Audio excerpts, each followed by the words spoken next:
Hello दोस्तों, so this is 10th class quadratic equation NCERT book का exercise 4.2 question number 2 part B. ये question कह रहा है a cottage industry produces a certain number of toys in a day. The cost of production of each toy in rupee was found to be 55 minus the number of toys produced in a day. On a particular day, the total cost of production was rupees 750. We would like to find out the number of toys produced on that day. अब क्या होता है ना कि कितनी बार ऐसा होता है कि बच्चे इतना बड़ा क्वेश्चन देखते ही ना उनके हाथ पांव फूल जाते हैं। कितनी बार तो बच्चे आते हैं कि सर क्वेश्चन समझ नहीं आया। तो मैं उनसे पूछता हूँ कि क्या समझ नहीं आया इस क्वेश्चन में, तो पता लगता है कि उन्होंने क्वेश्चन ढंग से पढ़ा ही नहीं। क्योंकि इतना बड़ा क्वेश्चन होता है ना, मैं भी समझता हूँ कि पढ़ना भी कई बार मुश्किल हो जाता है, लेकिन अगर पढ़ोगे नहीं ना तो समझ नहीं आएगा। क्योंकि हर एक क्वेश्चन का जो जवाब जो है वो उसी क्वेश्चन में छुपा हुआ है। अगर आपको कोई क्वेश्चन लग रहा है कि आप कर नहीं पा रहे हो, तो मैं सजेस्ट करूंगा कि उस क्वेश्चन को ना धीरे धीरे करके बार बार पढ़ो। उस क्वेश्चन को ब्रेक डाउन करो छोटे छोटे पार्ट्स के अंदर, और बाद में जाके उन पार्ट्स को जब आप जोड़ोगे आपको समझ में आ जाएगा क्वेश्चन कैसे करना है, और इवेंचुअली आप आंसर भी बहुत इजीली निकाल पाओगे। तो इस क्वेश्चन में समझते हैं कि हम इस तरीके को कैसे यूज करें। देखो, ये कह रहा है a cottage industry produces certain number of toys in a day. ठीक है, तो यहाँ पे वो कुछ टॉयज प्रोड्यूस कर रहा है, ठीक है ना। और हमने निकालना क्या है, find out the number of toys produced on that day. मतलब टॉयज ही हमें निकालने हैं, यूजुअली एक्स रखते हैं हम उस चीज को। सो हमने लिख दिया let the number of toys produced in one day. एक दिन में वो कितने टॉयज प्रोड्यूस कर रहा है, एक्स। ठीक है जी, चलो ये हमारा पहला पार्ट हमने डिवाइड कर दिया। ये कह रहे हैं the cost of production of each toy was found to be 55 minus the number of toys. Okay, so ये कह रहा है cost of production of each toy is how much, 55 minus the number of toys produced in that day। 55 minus number of toys produced in that day. कितने toys produce हुए थे भैया, x ही तो हुए थे। तो हर एक, तो cost of production of each toy कितनी होगी, 55 माइनस एक्स ही तो हुआ ये, तो 55 माइनस एक्स लिख दिया हमने। अब ये कह रहा है on a particular day the total cost of production was 750। ठीक है, यहां पे मैंने लिख दिया ऑन अ पर्टिकुलर डे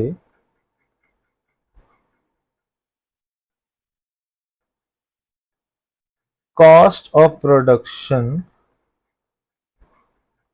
कितनी दी है भैया हमें, कॉस्ट ऑफ प्रोडक्शन दे रखी है 750।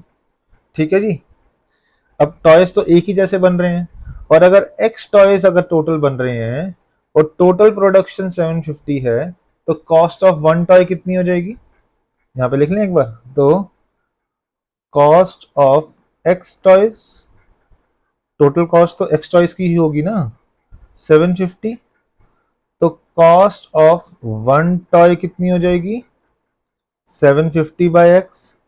अब देखो जी, यहाँ पे cost of one toy each toy यहाँ पे कितनी आ रही थी 55 माइनस एक्स, यहाँ पे कॉस्ट ऑफ वन टॉय कितनी आ रही है 750 अपॉन एक्स। मतलब ये और ये सेम वैल्यू ही तो है, तो इन दोनों को इक्वेट कर दें। जैसे ही इक्वेट करेंगे हमारा आंसर बहुत क्लियर हो जाएगा, हमें समझ में आ जाएगा। तो हमने कर दिया 55 minus x is equals to 750 by x. ठीक है जी, एक्स को यहाँ ले जाओ, ये x into 55 minus x is equal to 750 किया, तो ये हो गया 55x minus x square is equals to 750। इसको भी उठा के यहाँ पटक दिया, ये माइनस में था तो प्लस हो जाएगा। इसको भी उठा के यहाँ पटक दिया, ये प्लस में था तो माइनस हो जाएगा, और यहाँ जीरो रह जाएगा। तो हमने क्या कर दिया, zero is equals to x square minus 55x plus 750। इसका साइन मत चेंज कर देना दोस्तों, हम इनको यहाँ लेके जा रहे हैं। ये 750 यहीं का यहीं है अभी, इसको हमने चेंज नहीं किया। कई बच्चों को लगता है कि इसकी पोजीशन तो पहले थी, ठीक है, इसकी पोजीशन हमने बाद में कर दी, वो इसका भी साइन चेंज कर देते हैं।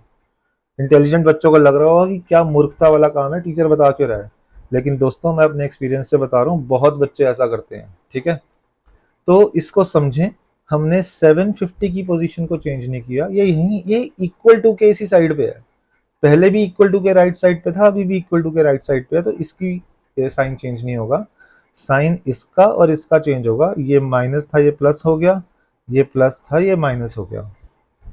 ठीक है जी, तो इक्वेशन हमारी क्या बन गई, x square minus 55x plus 750 equal to 0। अब जी इसकी बस मिडिल टर्म स्प्लिट ही तो करना है इसका, अरे वही तो मुश्किल होता है ना सर। चलो कोई बात नहीं, दोबारा करते हैं जिस तरीके से हमने बाकी सारे क्वेश्चंस किए।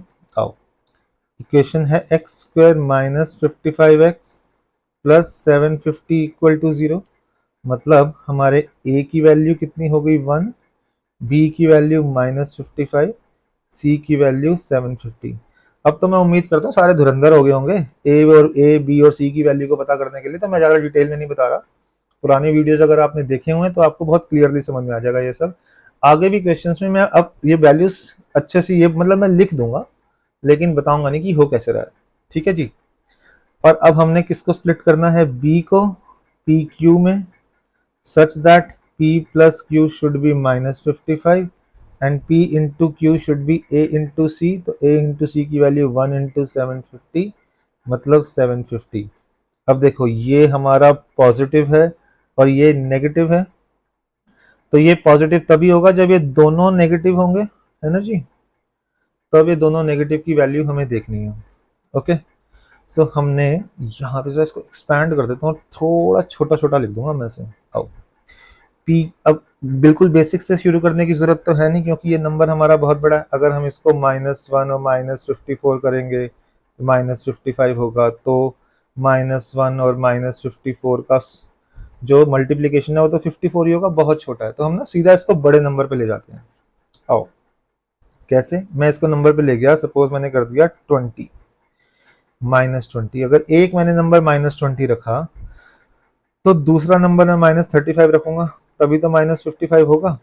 ठीक है जी, और यहाँ से मैंने -20 और -35 ये मल्टीप्लाई किया, तो देखो जी 35 इंटू 2 होता है 70, और ये 0 लगाया तो हो गया 700। तो काफी पास तो देखो हम पहुंच ही गए हैं, देखो दोस्तों।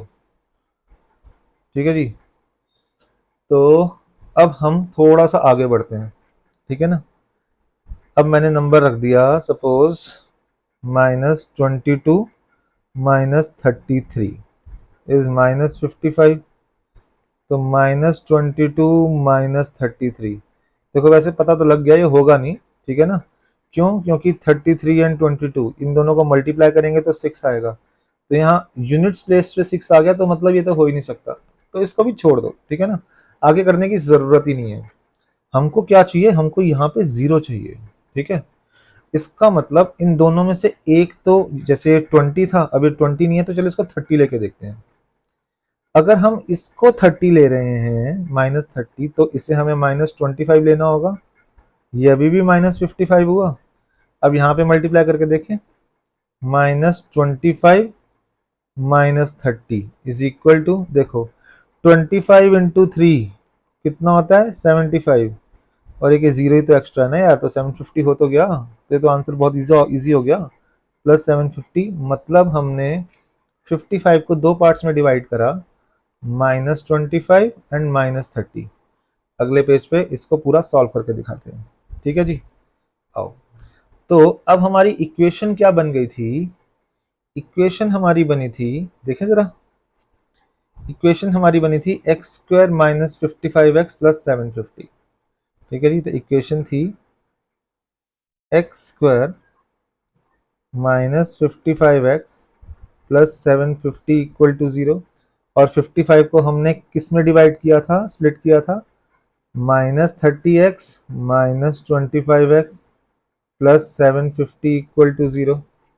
x कॉमन लिया तो x -30 हो गया, इसी को हमने रिपीट करा x -30, ये जो थी इसको वापस रिपीट कर दिया। अब ये x है, ये -25x है, तो मतलब इसको मैं -25 से मल्टीप्लाई कर दूं जी, तभी तो -25 इंटू एक्स -25x, -25 इंटू 30 +750, तो काम हो गया हमारा यहाँ से। तो हमने लिख दिया x -30 और ये x -25 इज इक्वल टू 0, यहाँ भी इज इक्वल टू 0 था। तो अब हमारे दो फैक्टर्स आ गए, x -30 एंड x -25।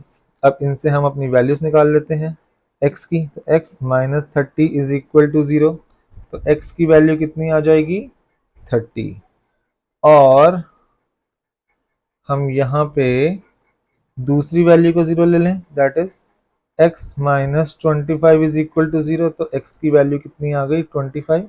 तो हमारी x की दो वैल्यूज आ गई, x इज 30 एंड 25। ठीक है जी, समझ में आ गया। तो इसका मतलब क्या हुआ कि उस दिन या तो 30 टॉयज प्रोड्यूस हुए थे या 25 प्रोड्यूस हुए थे। एक ही नंबर हुआ होगा ना, दोनों मत लिख के आ जाना कि उस दिन 35 एंड 25 प्रोड्यूस हुए थे, जी नहीं। इसके अंदर हमें बताना है कि उस दिन कितने नंबर ऑफ टॉयज प्रोड्यूस हुए थे। तो कोई एक ही नंबर होगा ना यार, या तो 35 या तो 30 होगा या फिर 25 होगा। तो इन दोनों में से अगर हम कोई भी वैल्यू रखते हैं तो हमारे इस क्वेश्चन के हिसाब से ये वैल्यू सेटिस्फाई होती है। ठीक है जी। तो अच्छे से एक बार इस वीडियो को दोबारा देख लेना, आपको और अच्छे से समझ में आएगा। दोबारा से बोलता हूँ, कोई क्वेश्चन अगर समझ में ना आ रहा हो, उस क्वेश्चन का जो सॉल्यूशन होता है, ठीक है, या सारे के सारे हिंट्स जो होते हैं वो क्वेश्चन में ही गिवन होते हैं। अगर आप क्वेश्चन को ढंग से पढ़ोगे, समझोगे, आपको बहुत इजीली समझ में आ जाएगा। इसके बाद भी अगर आपको कुछ समझ में ना आए, आप मुझे क्या कहते हैं कमेंट्स में आप डाल सकते हैं। मैं कोशिश करूंगा कि मैं और अच्छे से आपको समझाऊं, या फिर और कोई प्रॉब्लम अगर हो आप वो भी मुझे भेजिए, मैं आपको वो सॉल्व करके दूंगा। थैंक यू सो मच दोस्तों।